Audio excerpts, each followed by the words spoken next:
Anticipation was high for Evil Does Not Exist, a film that promised to merge profound philosophical themes with a compelling and human narrative. Unfortunately, it fell short of delivering on that potential, leaving me with a film that feels incomplete and very unsatisfying.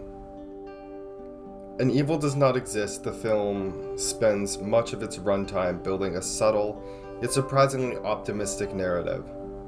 Through beautifully shot sequences, the characters struggle to find moments of grace and hope in their search for meaning.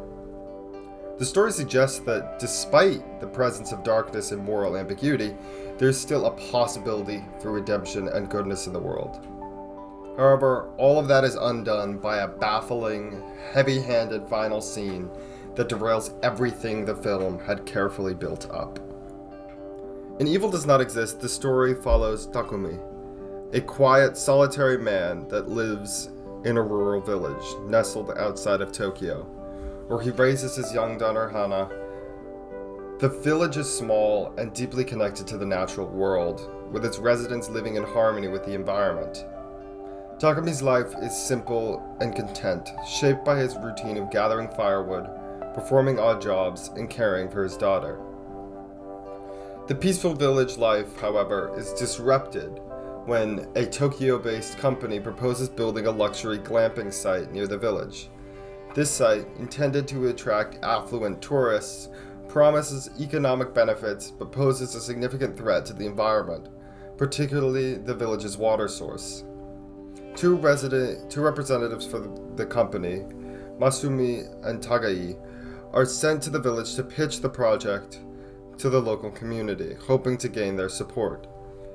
As the developers arrive, they are met with suspicion and resistance from the villagers, who are concerned about the environmental impact of the glamping site. Takumi, though soft-spoken and reserved, is among those who opposes the project. The film carefully portrays the tension between the traditional values of the villagers, who prioritize nature and sustainability, and the developers, who view the land as a business opportunity without demonizing either side. Masumi and Dagai, though initially confident, slowly become aware of the potential consequences their project could have. The developers are not portrayed as outright villains, but as individuals who are unaware of the long-term damage they could cause. Their lack of understanding of the village's relationship with nature and their corporate mindset clash with the deeply rooted values within the community.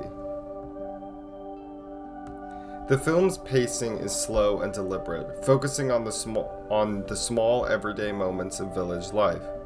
Dagumi's bond with Hana and his quiet yet strong connection to the land are essential to the story. His character embodies the villagers' respect for nature and their desire to preserve their way of life. As the conflict with developers simmers, the film explores larger themes of environmentalism, modernization, and moral responsibility. Despite the rising tension, there are moments where it seems like compromise or understanding might very well be possible. One of the developers in particular begins to sympathize with the village's concerns, and the community holds hope that they might be able to protect their land from destruction. However, the film takes a dark turn in its final act. After much build-up, an unexpected tragedy strikes, either through an act of violence, environmental disaster, or simply a fatal accident.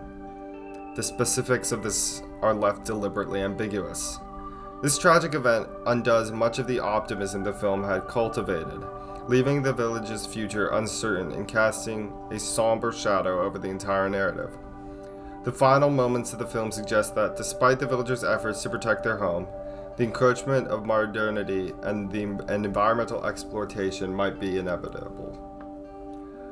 Up until that point, Evil Does Not Exist seems to embrace the idea that while the world is far from perfect, human connection and small acts of kindness can counterbalance the more sinister forces of life. The characters, flawed as they are, seem poised for moments of catharsis or personal growth, and the tone suggests that their struggles have not been in vain. There's a delicate tension between the harsh realities they face and the promise of something better, an element that keeps viewers emotionally invested.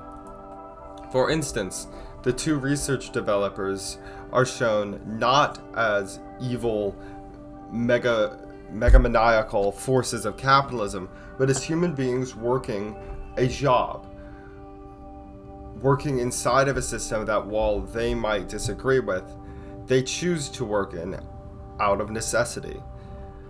This really captures the struggle of environmentalism and anti-capitalism twisted inside the complex modern morality that we see today. But then there comes the last scene, which completely undercuts that sense of hope. In a shocking and unnecessary twist, the film concludes with an abrupt act of violence and despair, casting a bleak shadow over the entire film's optimism. It's not just that this ending is dark, it feels cynical and contrived, as if the director was desperate to leave audiences with an edgy conclusion. It erases the small, tender victories the characters achieved and has a deeply unsatisfying and childishly nihilistic tone.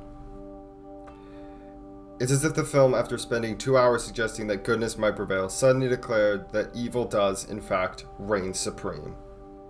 The problem with this final scene is not just its tonal whiplash, but also how it retroactively robs the story of any lasting impact.